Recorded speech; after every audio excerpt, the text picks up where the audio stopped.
The first Scream movie sort of defined the 90s horror movie scene, but the PG-13 self-aware teen horror was getting tiring by the end of that decade.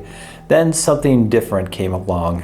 By the turn of the new century, a lot of people were online, although most still had dial-up internet. So without things like YouTube, Facebook, Twitter, and all the rest, most people were using chat rooms and message boards. In some of the horror-related forums, people were starting to talk about some of the new movies coming out of France. And not new as in never done before, just a new phase of things that have been given names like extreme horror, splatter films, and exploitation cinema. After a few of these movies came out, a French movie reviewer who wasn't a fan of these movies gave them a name, New French Extremity, and horror fans sort of embraced the term. New French Extremity describes a range of French films made at the turn of the 21st century that were considered extreme or transgressive, which involves a violation of moral or social boundaries. One of the first put into this category was called Baise-Moi. It's about an abused woman who befriends a prostitute and they head out on a road trip, having sex, committing crimes, and killing people. Sort of if Thelma and Louise became psychopathic killers. Now, there was no way to stream any of these movies or even watch a movie trailer, so you had to buy the DVD and hope it was okay. I have a 1-acre garden that's full of fruit trees, berry bushes, and those kinds of things, and it's decorated in a horror graveyard theme. One of these graves has 4 of the movies I'm talking about on them. The first movie I bought was High Tension from 2003 with the tagline, "Hearts Will Bleed." A young woman travels out to the country to visit her family and brings along her friend. After they get settled in the secluded home, her parents are attacked by a psychotic truck driver who then goes after the 2 women. The killer kidnaps one of them in his truck, the other girl hides in the back and tries to rescue her. There's one plot device that was popular at that time used here, but I don't think this movie used it for that reason. It was kind of a cheat the way this film went about it, but I still like watching this movie. Frontier from 2007, its tagline is, "What are your boundaries?" In Paris, a far-right candidate has reached the second round of elections for the French presidency, triggering riots across the city. Against the backdrop of looting, rioting, and fires, a gang takes advantage of the chaos to fill out a bank robbery. On the run from the police, the group splits up, 2 of them taking the money and heading towards the border. Finding an isolated hotel, they plan to hide out and wait for the others.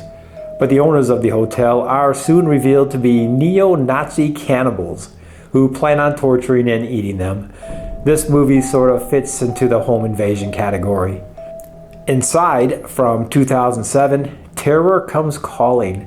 A pregnant photojournalist is involved in a 2-vehicle car crash that kills her husband. 4 months later, she is depressed and told by her doctor that she should be induced into labor the next day. Preferring to be alone in her desolate house before delivering her baby, she is interrupted by a knock at the door.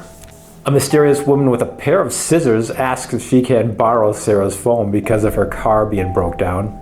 When Sarah refuses, the woman refers to Sarah by name and reveals that she knows about the car accidents which killed her husband. She also reveals that she knows that she is pregnant and that she wants her unborn baby. You can imagine what the scissors are for, and this gets pretty gruesome. And it has a plot twist towards the ending that I really liked. Martyrs, 2008. They haven't finished being alive.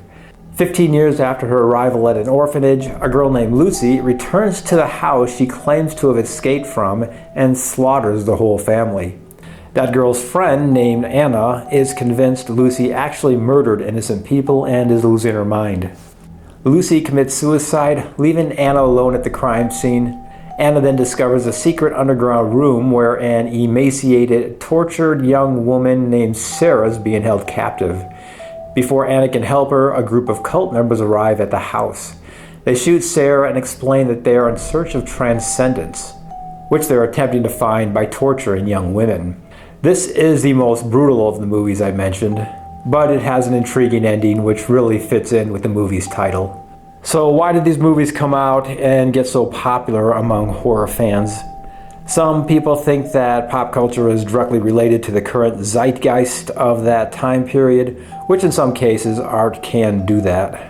The horror genre has a strange way of trying to connect genres to politics. You can find articles and documentaries that suggest the 80s slasher movies were a response to Ronald Reagan and Republicans, which is kind of a stretch. In the mid-70s, John Carpenter and Deborah Hill were able to raise enough money to make an independent horror movie about a crazed killer going after teenagers.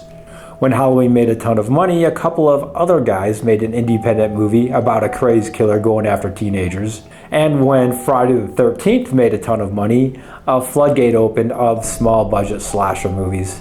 While the new French Extremity was kicking off in France, in the US, a low-budget independent movie was made about some college students searching for a witch in the woods.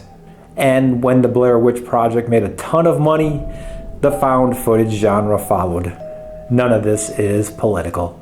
So if you're looking for something kind of brutal to watch for Halloween, try out something from the new French Extremity genre. And if that's not your taste, then maybe just stick with Tim Burton. I have a few graves dedicated to his movies as well. Good night.